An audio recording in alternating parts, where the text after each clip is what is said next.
Halleloia, miarabantsika tsirairay avy indray ny tenako tonga soa ao anatin'ny fandarana vomaraina amin'ny anaran'i Jesosy Kristy. Mino hafa fahasoavan'Andriamanitra mikoriana hatrany amin'ny fiainantsika sy ianao.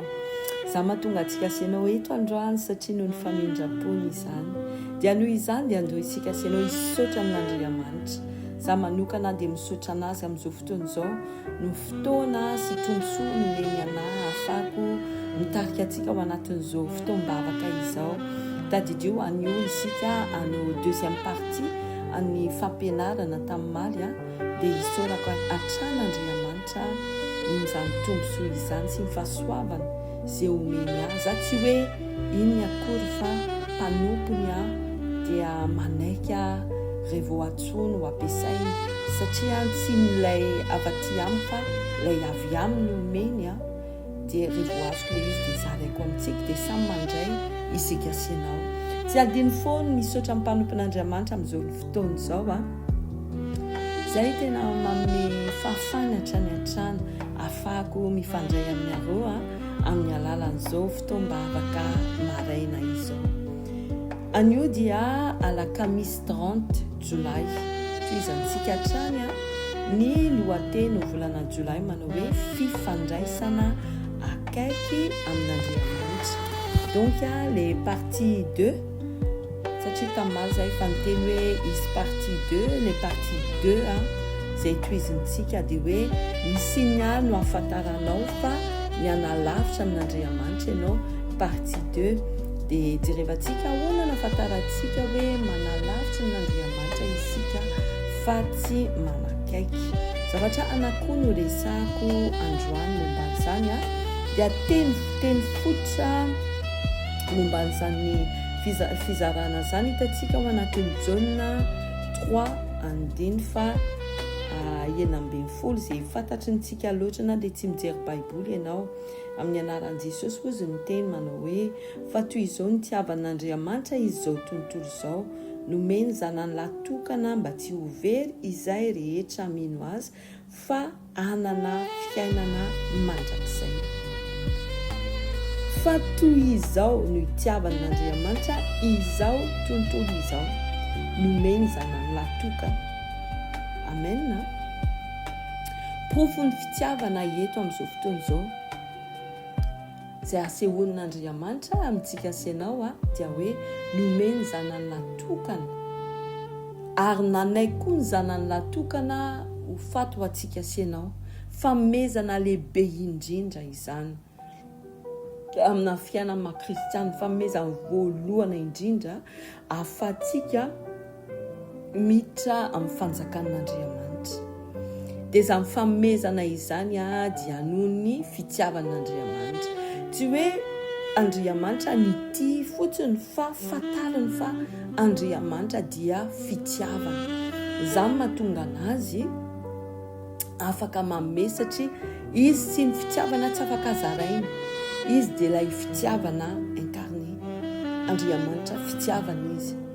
Dia noho izay fitiavana izany tsy vita no mijery isika zao tontolo izao ny olona ao anatin'izao tontolo izao mijaly fa nalefa ny zanany latokana mba tsy ho very isika sy ianao mba hanana fiainana mandrakizay.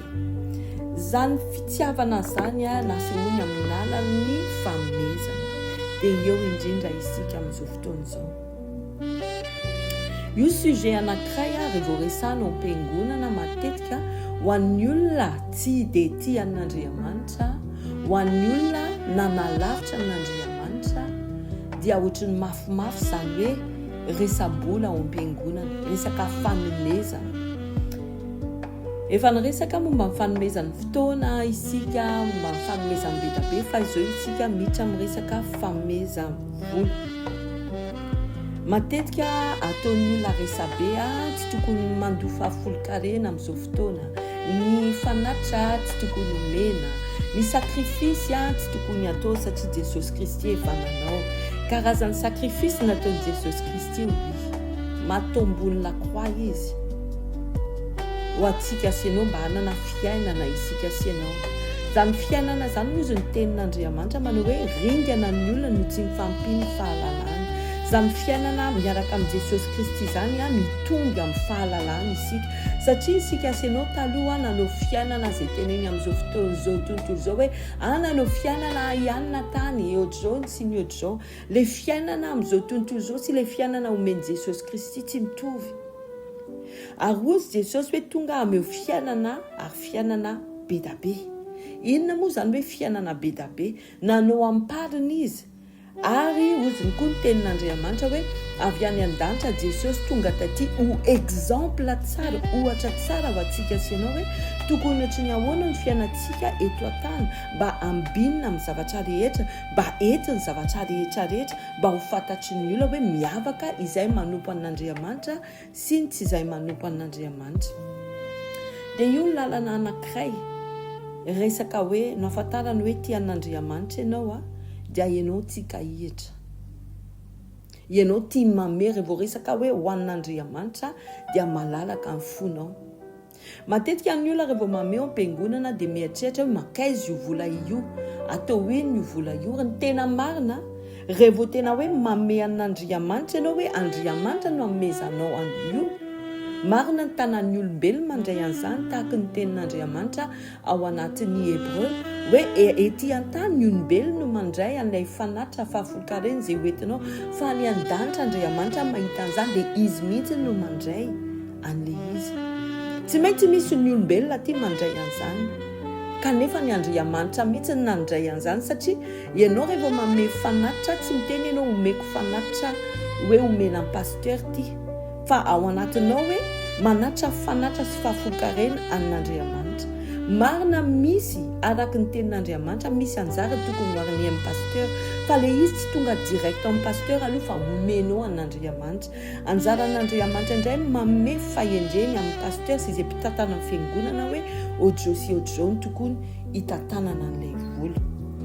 Dia miparty antsika sy ianao le mame zao ary raha toka ianao ame an'Andriamanitra na fanatitra io na fahafolon-karena na te hanao sakrifisy ianao. Matetika ny olona koa manao sakrifisy amin'ny resaka ara-bola satria misy zavatra tian'ny eo amin'ny fiainana mbola azonao atao zany entre anao sy Andriamanitra zany. Raha ohatra ka hoe ianao manatra fanatitra fahafolon-karena, fanatitra fisaorana sy izay fanatitra rehetrarehetra izay hoentinao ka everinao fa io fanatitra io fandaniana hoe dépense io dia efa manalavitra an'Andriamanitra ianao izay. Aveko raha mihevitra ianao fa hoe ny fanatitra izay omenao, ny fahafolon-karena izay aterinao, ny fanatitra ny fisaorana sy izay rehetrarehetra hoentinao an'Andriamanitra everinao hoe fa dépense io fandaniana vola io dia efa mianalavitra an'Andriamanitra ianao. Satria tadiodio tsara vakiko aminao tenin'Andriamanitra malaky aho omeo fotoana kely vetivety nomen'Andriamanitra na le izy amin'izao fotoana izao dia vakiko amintsika ny tenin'Andriamanitra ao Malakia 3. Ao Malakia 3 jerevo andiny faheny ozy ny tenin'Andriamanitra manao hoe fa izao Jehova dia tsy miova ary ianareo ny taranaky ny Jakoby dia tsy voafongana. Hatramin'ny andro ny razanareo dia efa niala tamin'ny didiko ianareo ka tsy nitandry azy. Miverena amiko mba hiverena ho aminareo kosa aho hoy Jehova tompo maro. Nefa ozinareo ahoana ary no hiverenanay. Toizintsika ny tenin'Andriamanitra dans le contexte andiny fahavalo. Tsika nanomboka fahenina fafito zao fahavalo. Androba an'Andriamanitra vany olona no mandroba ay ianareo. Nefa hoy nareo amin'inona moa no andrombahanay anao? Amin'ny fahafolon-karena sy ny fanatitra. Mamalina Andriamanitra amin'ny fahafolon-karena sy ny fanatitra. Voaozina miozina ianareo nefa izao no rombanareo dia tsy izao ianareo rehetra iray firenena izao. Entonareo ny fahafolon-karena rehetra eo amin'ny trano firaketako mba asikany ao an-trano ary izao toetra amin'izany aho hoy Jehovah Tompo-maro raha tsy hovako varavaranlanitra ho anareo ka ampidinako fitahiana manana ambiampy ho anareo. Jerevy tsara ny tenin'Andriamanitra. Hatramin'ny andro ny razanareo dia efa niala tamin'ny didiko ianareo ka tsy mitandrina azy. Miverena amiko dia mba hiverina aminareo kosa aho hoy Jehovah Tompo-maro. Zay ny tenen'Andriamanitra dia ozy ny olo mantsana nefa hoy ianareo ahoana ary no hiverenanay. Andriamanitra zao mananazy fomba ahoana hiverenantsika aminazy dia hoe androba an'Andriamanitra va ny olona no androba ahy ianareo nefa hoy nareo amin'inona moa no androba anay anao amin'ny fahafolokarena sy ny fanatitra hoy n'Andriamanitra. Raha vao hoy ianao zay tsy mandoa fahafolokarena tsy manatra fanatitra fisaorana sy rehetra dia manalavitra n'Andriamanitra ianao. Za mahatonga ny tenin'Andriamanitra manao hoe miverena amiko. Dikan'izany raha ianao zany mihevitra hoe dépense inutile na hoe dépense io fanomezan'Andriamanitra io raha kotianao fa hoe dépense io fandaniana io dia efa manalavitra n'Andriamanitra ianao. Satria ny tena marina tsy fandaniana io, tsy fandaniana io fanomezan'Andriamanitra io. Hoy ny teny tsara amin'ny 10 manao hoe entinareo ny fahafolokarena rehetra eo an-trano fireketako mba asikany ao an-tranoko ary izao toetra amin'izany aho hoy Jehovah Tompo-maro raha tsy hovako ny varavaran'ny lanitra ho anareo ka ampidinako fitahiana manana ambiampy ho anareo. Tsy dépense io, au contraire investissement io. Famezana ny ekenin'Andriamanitra ary ianao mame anazy an'izao dia ampitombony io miverina ampelantananao. Zany fitiavan'Andriamanitra tsika. Fa raha ianao mihevitra fa dépense io dia efa manalavitra n'Andriamanitra ianao.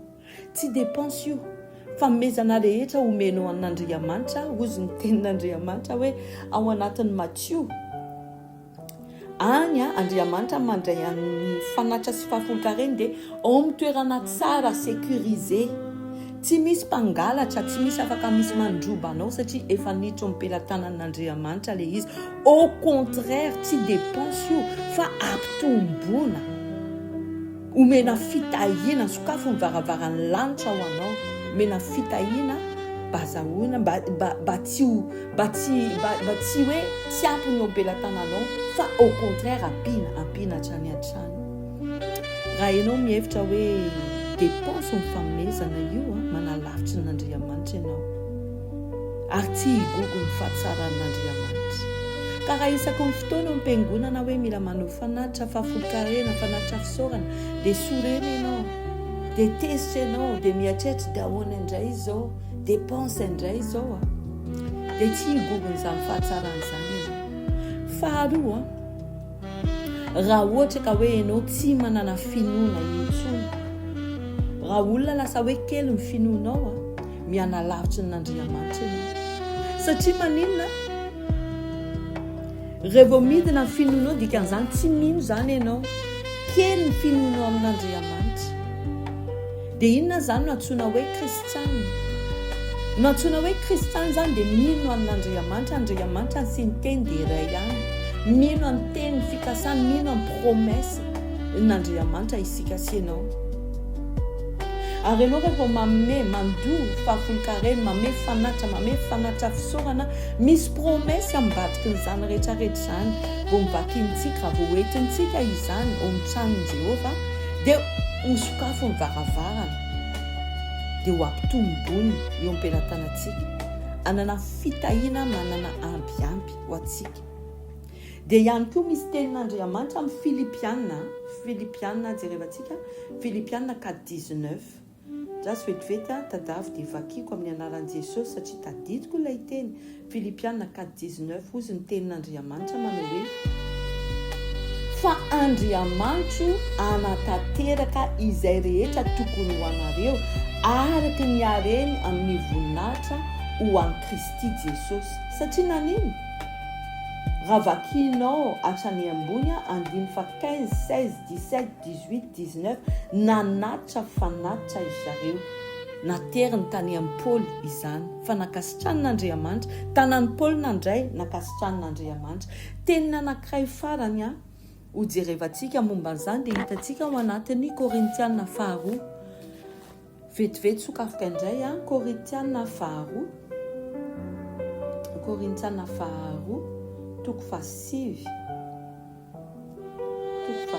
andiny fa enina atombotsika fa enina ka hatramin'ny fahafito dia afaka vakiany ka hatramin'ny fahavalo izy ny tenin'Andriamanitra manao hoe fa izao no lazaiko izay mamafy kely dia kely no jinjainy fa izay mamafy be dia be kosa no jinjainy jerevy tsara raha heverinao fa dépense zany ohatrany hoe mame amin'ny alahelo ianao raha heverinao fa fandanina zany tsy hifaly ianao fa jereo nefa tenin'Andriamanitra andiny fahafito aoka ny olo rehetra samy anao araka n'izay ininy fony avy tsy amin'ny alahelo na amin'ny faneriterena fa mipanome amin'ny fifaliana no tian'Andriamanitra dia jereo ny promesiny amin'izany fahavalo rehefa mame amin'ny fifalinan'Andriamanitra ary n'Andriamanitra mahay mampitombo ny fahasoavana rehetra aminareo mba hanana aminareo ny olony rehetra mandrakarivo amin'ny zavatra rehetra ka hitombo amin'ny asa tsara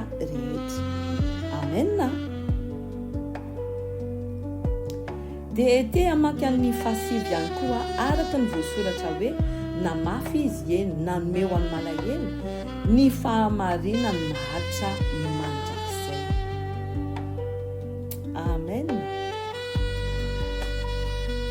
Ny zavatra ny dimy antsika androany hoe raha ohatra ka hoe mihevitra ianao fanomezan'Andriamanitra fanateranao fanatitra fisaorana fahafolo-karena sy nyzay rehetra hoentinao na fanomeza ho amin'ny mpanompon'Andriamanitra ilay mivakintsika ilay fahavalo teo